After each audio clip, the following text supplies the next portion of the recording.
Assalamualaikum warahmatullahi wabarakatuh. Perkenalkan nama saya Nur Aisyah. Saya dari kelas 12 IPS 4. Halo, perkenalkan nama saya Muhammad Rifki Putra Andika, nomor absen 22 dari kelas 12 IPS 4. Halo, perkenalkan nama saya Muhammad Rashid Saputra dari kelas 12 IPS 4. Sikap selektif terhadap pengaruh kemampuan iptek bidang politik. 4 hal yang perlu dikedepankan pada saat ini dalam bidang politik yaitu demokrasi, kebebasan, keterbukaan, dan hak asasi manusia. Keempat hal tersebut oleh negara adidaya Amerika Serikat dan sebelumnya dijadikan standar atau acuan bagi negara-negara lainnya yang tergolong sebagai negara berkembang. Acuan tersebut berdasarkan kepentingan negara adidaya tersebut, tidak berdasarkan kondisi negara yang bersangkutan. Apabila suatu negara tidak mendepankan 4 hal tersebut, akan dianggap sebagai musuh bersama, sering dianggap teroris dunia, serta akan diberikan sanksi berupa embargo dalam segala hal yang menyebabkan timbulnya kesengsaraan seperti kelaparan, konflik, dan sebagainya. Sisi lain, isu demokratisasi yang sekarang menjadi acuan utama bagi eksistensi suatu negara sebenarnya secara tidak langsung telah menutup mata kita terhadap mana yang benar dan mana yang salah.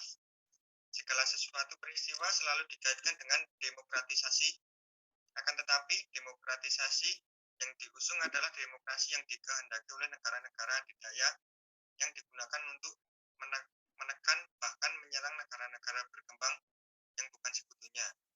Melalui paham demokrasi Pancasila akan tercipta pemerintahan yang kuat, mandiri, serta mampu mengelola konflik kepentingan yang dapat menghancurkan persatuan dan kesatuan, apalagi bangsa Indonesia sebagai bangsa yang pluralistik dapat memperteguh wawasan kebangsaannya melalui sebagian Bhinneka Tunggal Ika. Nah, bangsa Indonesia harus mampu menunjukkan eksistensinya sebagai negara yang kuat dan mandiri, namun tidak meninggalkan kemitraan dan kerjasama negara-negara lain dalam hubungan yang seimbang, saling menguntungkan, saling menghormati, dan menghargai hak dan kewajiban masing-masing. Istilah iptek adalah singkatan dari pengetahuan dan teknologi. Era modern, hampir semua kehidupan manusia di hampir semua sektor atau bidang mendapatkan pengaruh akan kemajuan perkembangan iptek, misalnya dalam bidang ekonomi, politik, dan budaya, dan beberapa sektor aspek penting lain. Pengertian iptek adalah suatu sumber maupun wadah suatu informasi yang mana akan meningkatkan serta menambah ilmu pengetahuan. Ada beberapa contoh sikap selektif terhadap pengaruh dari kemajuan iptek di masyarakat di bidang politik sebagai berikut. 1. Dengan tetap memegang teguh dan melakukan pengamanan terhadap nilai agama, budaya, nilai dasar serta konstitusi NKRI, yaitu Undang-Undang Dasar 1945. 2.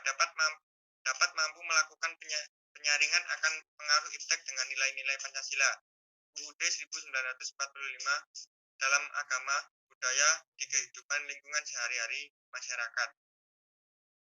3. Di mana mengaktifkan masyarakat sipil dalam ruang atau arena maupun ranah di bidang politik yang ada pada masyarakat. 4. Dapat menciptakan perangkat hukum di masyarakat yang mana mengabdikan kepada kepentingan nasional. 5. Mendukung terhadap penggunaan iptek yang dapat mendorong tumbuhnya sikap toleransi dan tolong-menolong. Kesimpulannya adalah dapat memberikan dan memperluas suatu jaringan dan hubungan kerja sama antara dua pihak atau lebih baik antara daerah atau yang lebih luas antara negara dengan negara lain.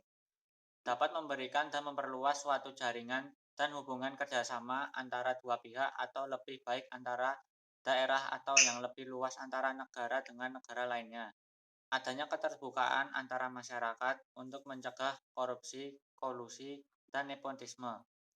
Munculnya pemerintahan yang demokratis akan meningkatkan kualitas dan kuantitas rakyat dalam penentuan kebijakan publik oleh pemerintah. Adanya kebebasan akan meningkatkan kualitas dan kreativitas diri. Sekian presentasi dari kami kelompok 2. Bila ada salah kata mohon maaf. Wassalamualaikum warahmatullahi wabarakatuh.